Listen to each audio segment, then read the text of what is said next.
Man, Rooster, it's got to be 5 o'clock somewhere.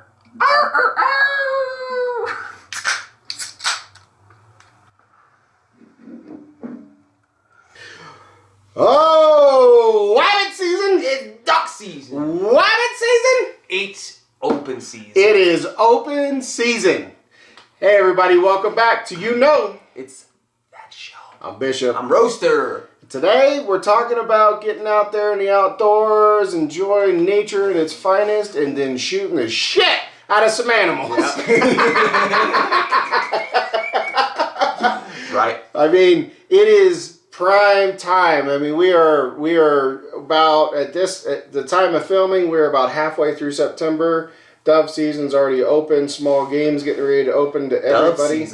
Dove season. It's so weird. I never think about doves as being something that you like hunt. Oh yeah. You know, you think of a magician pulls it out of his hat and throws the dove. That's what doves are made for, right? The magicians breed all the doves. But they're delicious. Really? Literally, I mean, once you retrieve them and you pick them up, there's nothing to it. You literally put your thumbs down at the base of the breast, and you go up the rib cage, and the whole breast pops out. Uh-huh. You get two little breasts. Now, what's really magical about that is that you stuff that inside of a jalapeno pepper, and you wrap it in bacon and green cream cheese. Oh, God. And oh, my God. You put it on the grill. Oh, my God. Jalapeno pepper? Yes, I know you're not. I can make it. I can make it without the jalapeno pepper. Okay. Right? Sounds it's like a just plan. bacon. He just convinced me earlier. He was like, "Oh, try one of these jalapenos." I was like, "No, I don't like jalapenos. They're hot." And him and my dad were basically, in layman's terms, like, "Come on, pussy, eat that fucking jalapeno." I'm like, "Fine." Hands up. Oh no! No. Wrapped in bacon and stuff, though. That sounds fucking delicious. That's the knockdown version. You just wrap it in bacon, throw it on the grill for about 10 minutes, and That sounds pretty good. get with it. But yeah, I mean, There's all kinds of meats that I want to try. And that's a big reason why I'd love to go hunting and try like pheasant and elk, and they're so good. I would love to try all these They're so varieties good. of meats. You know, They're so good, and it's there's a reason that we have game wardens and we have wildlife officers is because that is a very precious resource. Yeah. And even in today's age, we have so many people that abuse the shit out of that, and they're just poaching left and right. And for guys that really like having that roast or the backstrap or the ribs or whatever, something they've taken down, they've spent all that time going out to the field and literally sacrificing their own sweat just to know that they're in the right spot. So when open season happens, baby, that magic happens, and they can go home and they can feed their families or themselves or their friends, and it is just amazing. But the reality of that is that is really the point of all of it, is that you spend time in nature. Exactly, yeah. That's the whole... Even if you go out for 8 hours and you don't hunt anything, it's about the experience of hiking through the wilderness and, tracking things. And not that I've ever been hunting, but we've been fishing. We've been fishing, exactly. We've been fishing. I got him really hooked on Speaking going of that, we fishing. should go fishing before we winter need hits. to. We need to. We got about 3 weeks here where we're at. We should probably go and see if we can get some late summer catfish. Hell yeah. Because we got that tag and we need to go and get some catfish. Oh yeah. But it's more about the camaraderie and sitting there, and even if you're by yourself, it's just appreciating the peacefulness of nature. There's nothing. Yeah. There's nothing, right? You hit a little birds and a little squirrels and this and that. And Except hopefully for when we were fishing, we had little Timmy over there splashing in the lake. What's happening right now? Damn it, Timmy. Hold your breath. Hold it. Hold it. You got your floaties on. You're fine. You're fine. Next thing you see is just the floaties in his hands on the surface. Not really. Timmy was fine. Don't More worry, bait. guys. More bait. oh, we gotta move over there. But the pristine environment that most of America is in needs to be protected, and And when you think about the reality of how many people travel for, different areas, because so many people are transplants, right? Oh, yeah. I'm from back east. You're a native. No, I'm from California. Well, that's true. No, but I stand corrected. But I moved here when I was 8. So, like, I feel like I've been here for my whole life. But you look at what people do, and they travel back and forth to states that they lived in or they've been to, and they hunt and everything else, and they spend exorbitant amounts of money to be able to pull that trigger. Just once. Right. Just once. Right? And think about how many times they're out there and they put something down their scope or down their sights, and they never get a chance because it's not the right shot. Huh. Right? And I actually appreciate that. I appreciate the hunter that goes out and spends all that time.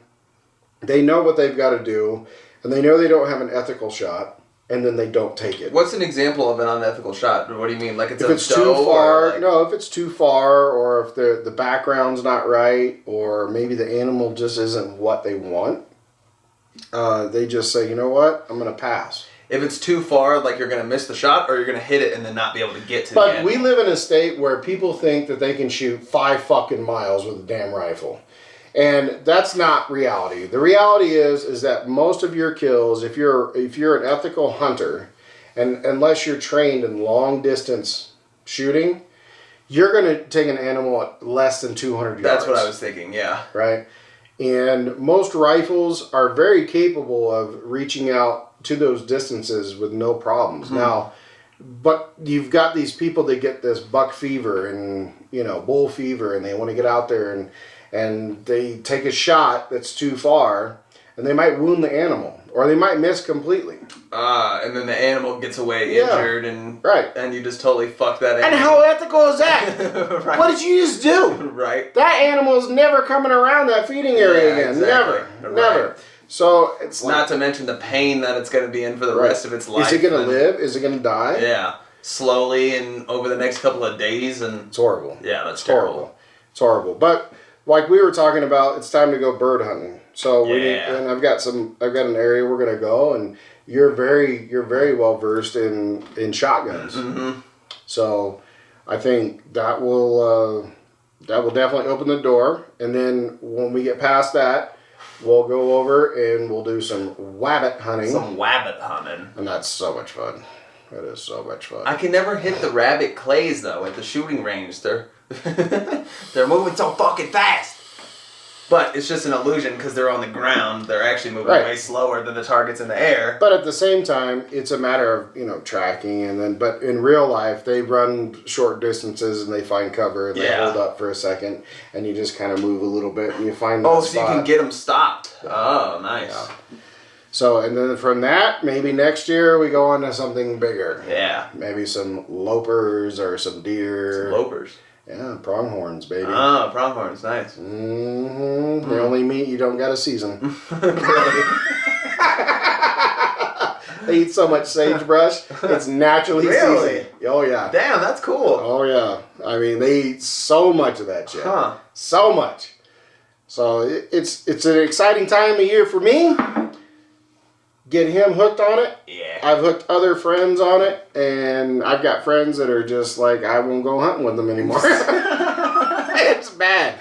It is so bad. It is like, no, no. What are you carrying? What is that? What is that? Oh, well, this is a GPS with the motion trackers that I put the sensors up last month, and I've got this and that, and they're all decked out and it's fucking. Like, this isn't COD. It's the exact same thing. This isn't COD. I got the ACOG scope, 4x zoom. It's the exact same thing at the shooting range when we go. Like, all these hunters are decked out in their full camo and belts and all these attachments and shit. And me and my dad and my brother are out there in a t-shirt and shorts and fucking smoking them all. There's a lot to be said about practicality. Right. Practicality. What is actually necessary? Necessary. Not in the catalog. Necessary to get it done. Right? So, yeah, I don't know, man. I love this time of year, fall setting in. We got cold temperatures coming in this next week. I'm excited. And I am so ready. Let's go. That's what I call fat man with her. It's perfect. My bear fur will keep me warm. Right? And I'm just really looking forward to a pleasant and nice experience this year with you. And I've got somebody else that wants to go, and I got I got a few people that want to go, which should be interesting. It's just passing on the knowledge. Yeah, for real though. Passing on the knowledge, getting it done, being ready, and then having that life skill. Seriously right? though. And then at the end of the day, really, literally, the end of the day. I thought you were going to say, and then at the end of the world, you're ready. No, I mean, that does come into play. But at the end of the day, like Steve Rennell with Meat Eater. Uh-huh. And I love that show. We're not sponsored by any way, but Steve, if you want to do a show, let's do it. Seriously though. Because you and Joe are welcome anytime. But watching him and how he has changed his lifestyle and how he literally only eats game meat. And it's the majority of it, I would say probably the majority of it, is things that he has killed. Mm-hmm. That's amazing. Yeah. And that is the purest protein you're going Right. to eat. I mean, these animals are pure. I mean, Only been eating fucking regular grass Right. and fucking... Right. It's like we were thousands of years ago. We're eating our designed diets. Right. And that's why we'll do another whole topic on that about like cooking and things of that nature, right? Because we've talked about it a few times. But fast food is great when you need it in a pinch. But man, real food is where it's at. Right. Spend that time in the kitchen. Do what you need to do. No, that's me. I'm literally made of McDonald's. Like my body, I'm like, how does my body take McDonald's and turn it into new skin and muscle? I mean, I wouldn't say muscle, but Well, but I literally it's keeping you alive. It's keeping me alive. That's what I'm saying. You alive. I'm literally made from McDonald's burgers. I don't understand how I don't have fucking cancer. Let us know if you guys are hunters out there, if you're outdoor enthusiasts. Leave those comments down below. Like, share, subscribe to the video. We really appreciate it. The more likes we get, the more this gets out to people. We've been growing a little bit. Seriously. But I told you I was going to leave off on a joke. Oh, yeah? Let's do it. And I told you which one it was, and it's these two fingers. Oh, yeah. So we're going to roll this out, folks. So we've got two buddies that they grew up together, and one's a hunter through and through. Been like that since he was a kid. The other one's like, I got to go hunting with you. And for years, he's just like, no, I'm not taking you. I'm not doing this, So finally one year, he says, like, you know what? Fine, we'll go. And the other buddy gets so excited, he says, yeah, it's great. They meet up the day before they go to deer camp, and he's got all this shit, and they drive up, and they get to the cabin. He's like, look, get unpacked, get ready. We're up at 3:30 in the morning. I'm going to put you in this tree stand that I've got that's perfect, because all these deer come walking by right at daybreak, and you can take your pick of the litter. You got a nice buck tag. I got a buck tag. We're going to do great this year. And he's like, all right, great. So the one friend goes to bed, middle of the night, and he wakes up at 3:30 in the morning, and dude's still sitting there next to the freaking fire. He's all dressed up in his little camouflage, and he's all decked out on all this shit he's bought on the catalogs and everything like that, right? And he's like, okay, I'm ready. He's like, have you been to sleep? And he's like, nope, I'm ready to go. And he's like, oh, shit. So they drive out to the spot, and they walk in, and he's like, walk up to the tree stand. He's like, get up there. As soon as daybreak happens here in a couple hours, you're going to have deer all over you. And when you shoot, I want you to shoot, and if you hit something, you shoot up in the air another time so I know. Okay. And it's like, okay, I got it. So he puts him up there, and he walks off. He's got a ground blind set up about a quarter mile away. Daybreak comes and goes. He hasn't seen anything, but he doesn't hear his buddy shoot. And he's like, that's weird. Something's wrong. So he goes walking back, and he looks up, and this motherfucker is asleep. Hey! Wake up! And he's like, oh, shit! And he comes down, and he goes, what is your problem? And he goes, I'm just too excited. I've been up all night. I fell asleep. I'll be fine. He's like, you know what? Another hour and a half or so, these deer are going to come back through, and you're going to get another shot. Don't fall asleep. And he looks at him and says, I gotta take a shit. And he goes, what? But he says, what? What do you mean you gotta take a shit? And he's like, I gotta take a shit. I'll be awake, I swear to God. And he says, all right. Walk about 200 yards down this little trail over here. You see a bunch of downed trees. Put your ass over one of those trees and take a shit and get back in that tree stand. You got about an hour before they start coming through. He's like, okay. So he takes off, take a shit. Dude goes walking back to his freaking stand. And as he's walking back, big old buck runs in front of him. He doesn't hesitate. It's a nice buck, good frame, ready to go. Boom! Shoots that son of a bitch. He doesn't even think about it. He goes to work, pulls it off the trail, goes to gut it, and field dress it. And he's like, dude should be here by now. He heard me shoot, right? He should be excited. He's like, so he goes walking back, and he walks down the trail where the down trees are. Dude's asleep. Ass out.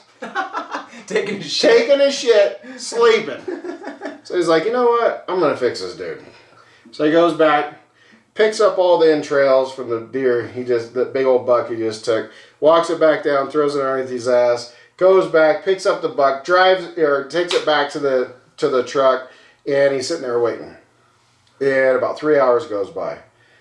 And then his buddy comes walking out of the woods, and he is sweating, and he looks like he's been crying, and he is just barely holding on, and he's holding his midsection, and he looks at him and he goes, what is wrong with you?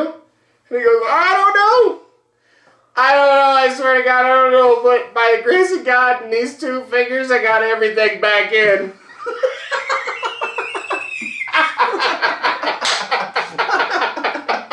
Oh my God. Oh my God. It's fucking disgusting. Don't fall asleep at deer camp. Jesus. That is fucking gross. I got everything back in. Oh my God. Jesus. Well, I hope you enjoyed that. Not often you get to hear that. But unless the next round is on you, Yep. we gotta go. Cheers. Jesus. That does it for today's video, guys. Thanks for watching. Be sure to leave a like and subscribe to, that show.